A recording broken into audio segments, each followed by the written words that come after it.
Aquí vamos a resolver un circuito un poquito más complicado que los anteriores. Tenemos una agrupación paralela, una resistencia en serie y otra agrupación en paralelo.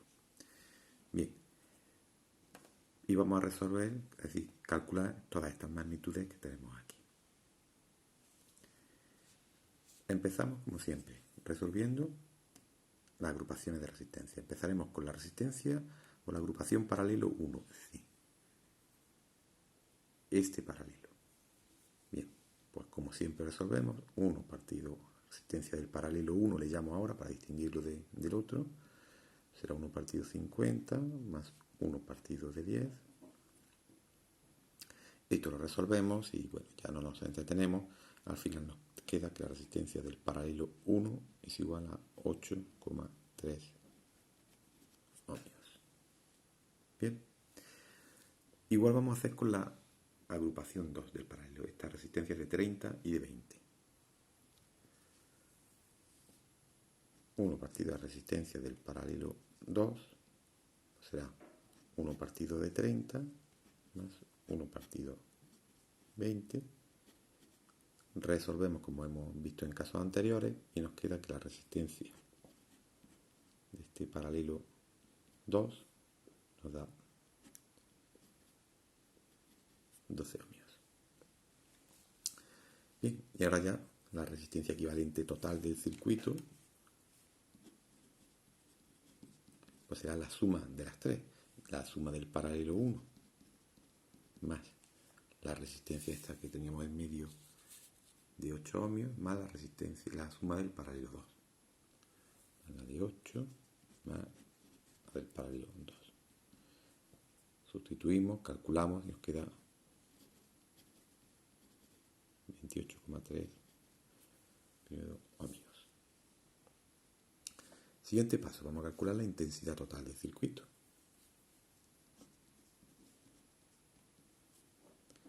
Ley de Ohm, V partido R.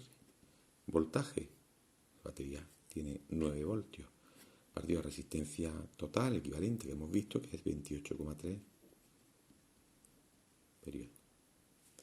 Y esto nos da, redondeando, 0,3176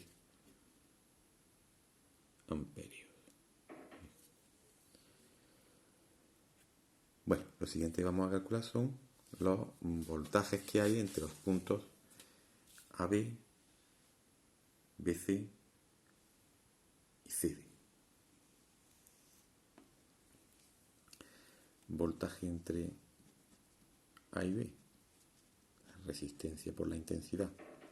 ¿Qué resistencia hay entre A y B? Pues esa resistencia del paralelo 1 que hemos calculado, que es 8,3 ohmios.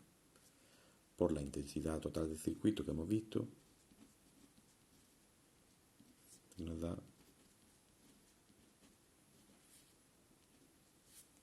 estos voltios. Entre los puntos B y C, pues voltaje entre B y C, lo mismo, es resistencia por intensidad.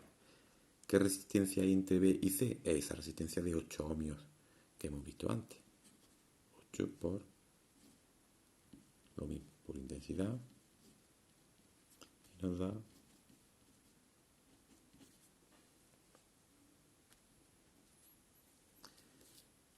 y voltaje entre C y D, lo mismo. ¿Qué resistencia? La del paralelo 2, la que calculamos antes, que valía 12.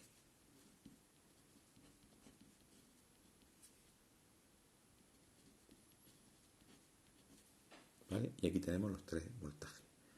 Si queremos comprobar,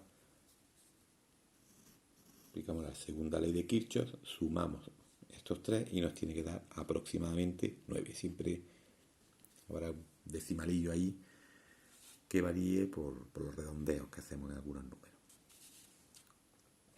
Y por último, las intensidades parciales.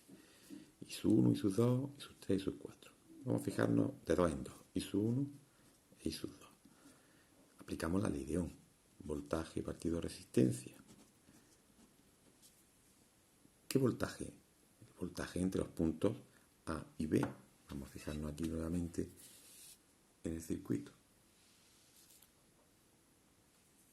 entre los puntos A y B, y tenemos que tener en cuenta la resistencia que circula.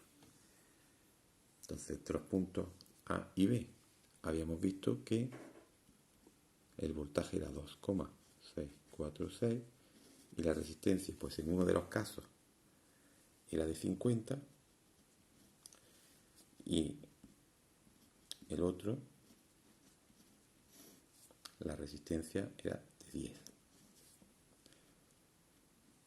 Bueno, pues calculamos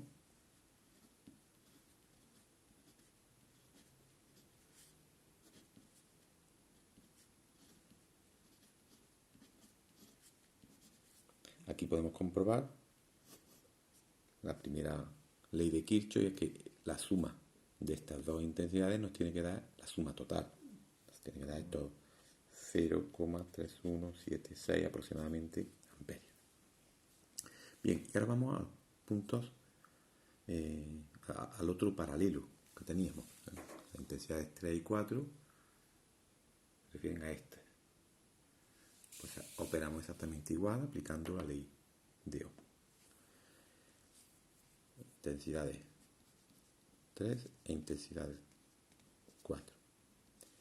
V partido R, pero ahora ¿qué voltaje? Pues el voltaje entre los puntos C y D.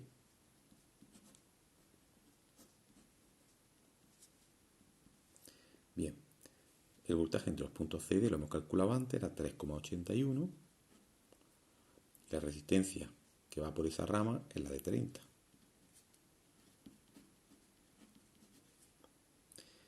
Y aquí igual, voltaje entre C y D es ese 3,81 que habíamos calculado antes, partido la resistencia. ¿Qué resistencia teníamos ahí? La de 20.